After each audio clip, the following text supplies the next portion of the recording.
Olá, gente, tudo bem? Estamos nós aqui para mais uma aula de teologia contemporânea. Nós vamos ver hoje, começar a partir dessa aula, a ver alguns teólogos católicos e posteriormente alguns teólogos protestantes. Vamos ver o que eles escreveram, o que eles abordaram, as novidades que eles trouxeram. Nós já falamos anteriormente, né, qual era o contexto, e agora então a gente vai começar a falar um pouco sobre a teologia que eles produziram. Nós vamos começar então com um teólogo católico romano muito importante para a Igreja Católica, eu diria muito importante também para a gente conhecer enquanto teologia contemporânea, que é o teólogo Karl Rahner. Ele é considerado o primeiro teólogo católico moderno. Então, ele é comparado, faz comparação a grandes teólogos do passado, como na proporção de relevância, né? Não da abordagem teológica. A Tomás de Aquino, por exemplo, ou ao próprio Calbart, que a gente vai ter na igreja protestante. Então foi uma referência muito importante, e a gente então vai ver um pouco sobre a sua teologia, um pouco sobre aquilo que ele escreveu, o porquê, né? E a gente vai então conversar um pouquinho sobre isso. Bem, quem foi Karl Rahner? Ele foi um dos maiores teólogos da era moderna. Ele foi um importante pesquisador da história do pensamento cristão. Ele tem vários estudos importantíssimos, e já eu vou contar para vocês aqui o volume de escritos que esse sacerdote, esse padre produziu. Realmente de se tirar o chapéu, viu? Vamos lá então. Vamos contar um pouco sobre a família dele, quem foi ele, né? Embora ele talvez não seja tão conhecido da gente, né? Ele não é um teólogo protestante, mas a gente precisa saber também, conhecer também muitos teólogos católicos que também têm uma produção importante e relevante no mundo da teologia, tá? Ele é considerado como um grande professor e sistematizador da teologia católica do século XX. Então, olha o peso que esse teólogo tem para a Igreja Católica Romana. Seus escritos influenciaram de maneira incrível a teologia da Igreja Católica no século XX, como poucos teólogos conseguiram influenciar, até diria, nos séculos passados. Bem, Rahner nasceu lá na Alemanha em 5 de março de 1904. Ele era de uma família católica, devota, praticante, e por conta dessa grande ação familiar, religiosa, ele e seu irmão Hugo se tornaram padres, membros da ordem dos jesuítas. Então ele foi designado posteriormente como professor de filosofia. Ele foi enviado para várias escolas e finalmente ele foi enviado para a Universidade de Freiburg, onde ele estudou nada mais, nada menos com o filósofo Heidegger. Então é óbvio que ele vai ter grande influência do filósofo na sua produção acadêmica e teológica, tá? Como professor, ele começou a dar aula em 1937. E ele passou pela Universidade de Munique também e outras universidades ensinando teologia dogmática, tá? Ele foi um erudito de primeira classe. Então, gente, a gente vai ver aqui uma coisa até que eu acho bem bacana, que a Igreja Católica tem uma tradição de ter ali vários padres, vários teólogos designados para o estudo, a pesquisa e a produção, né? Aqueles que ficam na área docente. Há um investimento da igreja para a produção teológica, para contínuo estudo, para que a igreja vá acompanhando, né, a atualidade através dos seus docentes ou daqueles que são designados para essa parte de instrução. Então ele foi muitíssimo dedicado, um pesquisador realmente da gente tirar o chapéu, haja visto o volume da produção que esse sacerdote, que esse padre, que esse jesuíta produziu, tá? E eu vou contar para vocês. Bom, antes de contar a produção dele, ele assim, tem um reconhecimento tão grande na área acadêmica, na área teológica, que seria para os católicos a mesma proporção de Calbart dentro da teologia protestante, né? Quer dizer, alguém fundamental, alguém de renome, alguém de referência, tá? Por isso que ele é considerado o primeiro teólogo católico moderno, tá? Tamanha sua relevância. Ele escreveu mais de 3.500 livros e artigos. Gente, é um volume assim absurdo, né? Uma produção imensa, todos publicados enquanto ele vivia. Então, além da teologia sistemática, da sua teologia sistemática, que era intitulada Fundamentos da Fé Cristã, ele tem uma vasta produção dentro dessa teologia sistemática. Ele também publicou o que ele chamou de Investigações Teológicas.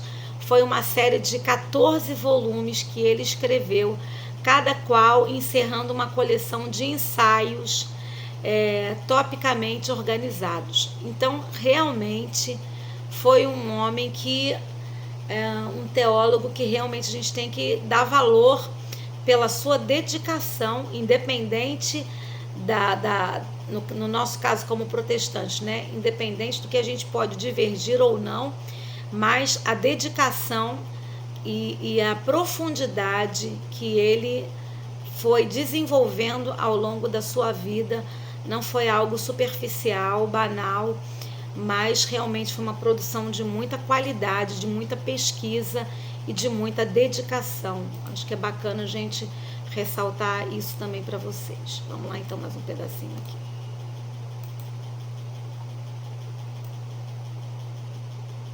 Ok. Eu não sei se vocês já ouviram falar de Cipriano.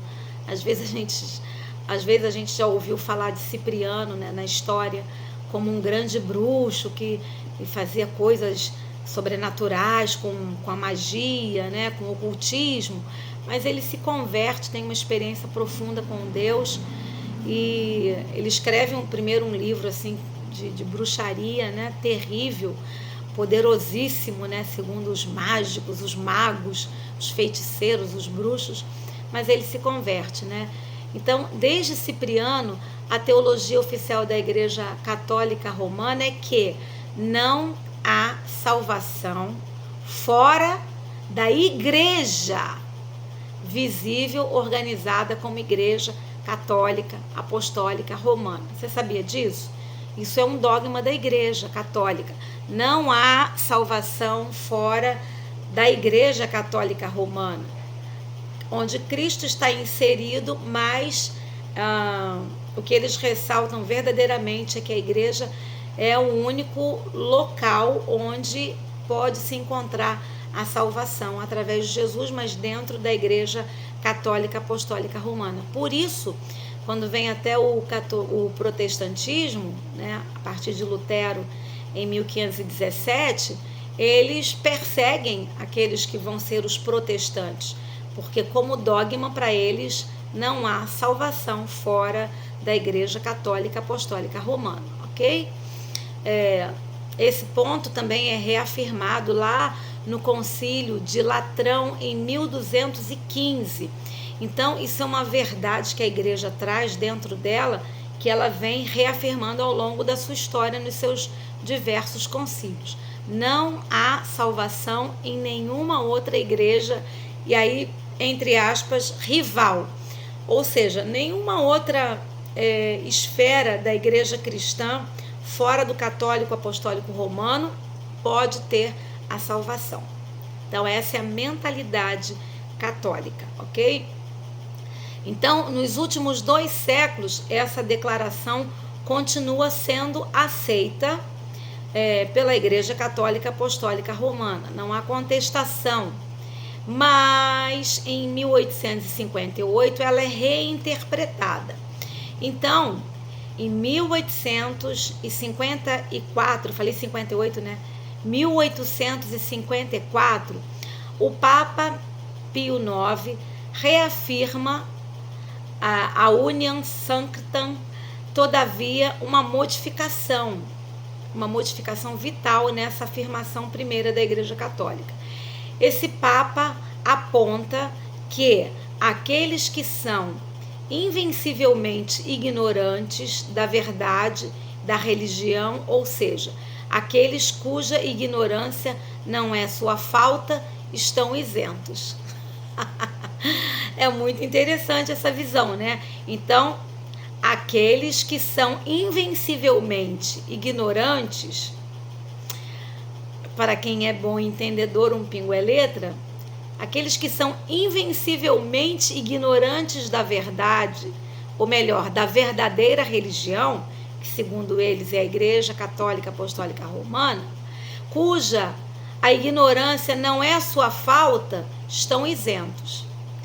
Então, se a pessoa está ali, coitado, né, está em outra igreja, em outro arraial do cristianismo, mas a ignorância não é por sua própria culpa, ou seja, ele não teve oportunidade de conhecer a verdadeira religião, então esses estão isentos dessa culpa e dessa condenação eterna, né?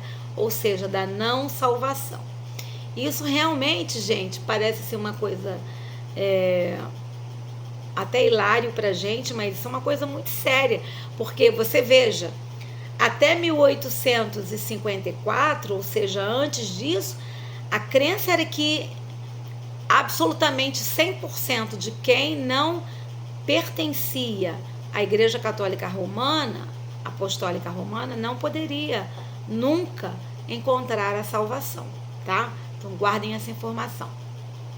Mas em 1949, mais de 100 anos, quase 100 anos depois, houve veja, gente, quase 100 anos depois, houve um desenvolvimento adicional que culminou na excomunhão de um padre de Boston, Padre Finney, que insistiu em ensinar a visão tradicional. Então, esse padre não tinha aceitado a resolução de 1854 e ele foi excomungado, foi excluído do sacerdócio. Então, esse caso do padre respondeu àquela declaração, aquela declaração primeira, fora da Igreja Católica Apostólica Romana não há salvação. Essa declaração então permanecia verdadeira, mas que era para o magistério, somente para o magistério, a autoridade doutrinal, moral e intelectual para interpretá-la. Então aquele padre quis fazer diferente do que estava, por isso ele foi excomungado. Segundo Roma, essa interpretação não poderia ser feita por um indivíduo em particular. Então, em 1953, ou seja, 4 anos depois, essa controvérsia se arrastou com muita força, até que finalmente o padre Finney fosse excomungado como um obstinado de excessivo rigor, né? Então ele estava ali querendo zelar pela igreja, mas estava além do que ele poderia falar, além do que ele poderia fazer. Ok. No concílio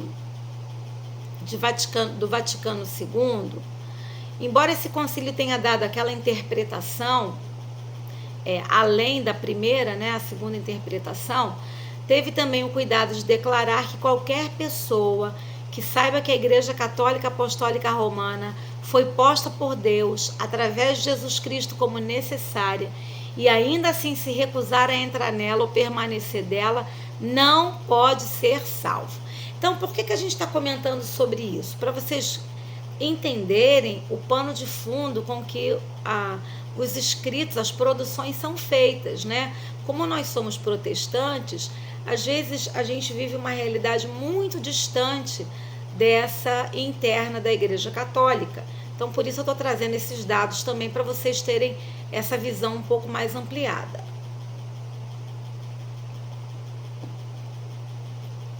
Então, aqui, a partir daqui, surge um conceito, uma novidade, que é o conceito do cristão anônimo na teologia de Karl Rahner. Então, como é dito que qualquer um que sabe que a Igreja Católica foi posta por Deus através da Católica Romana, foi posta por Deus através de Jesus Cristo como necessária, mas se a pessoa se recusa a entrar nela ou permanecer nela, pode não ser salvo, ou melhor, não pode ser salvo, tá? E aí surge essa ideia do cristão anônimo dentro da teologia de Karl Rahner. O que ele buscava? Ele busca por reinterpretar a antropologia. Rahner então encontra um espaço para a salvação daquele que de modo ignorante, mas sem culpa por sua ignorância, desconhece a realidade da Igreja Católica e de Cristo.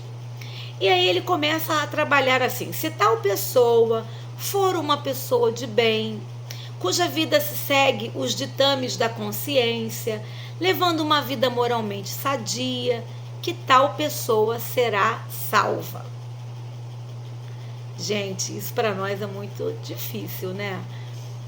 Mas para eles estão construindo essa teologia, esse entendimento.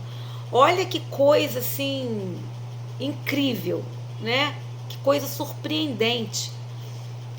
Daí, Rahner desenvolve sua teologia sobre 2 pontos fundamentais. Primeiro, o ponto do existencial sobrenatural e o ponto da fenomenologia tradicional para provar filosoficamente que seu ponto acerca do cristão anônimo procede. E aí é isso então que a gente vai passar a analisar. Então, para ele, só assim para ficar claro, né? Para ele, a pessoa que é ignorante, sem culpa da sua ignorância, ele então pode ser salvo sim. Ele é um homem de bem, ele é uma pessoa de bem, ele é uma pessoa moralmente sadia, então tal pessoa será salva. A gente continua na próxima aula. O que você acha desse pensamento da teologia de Rahner?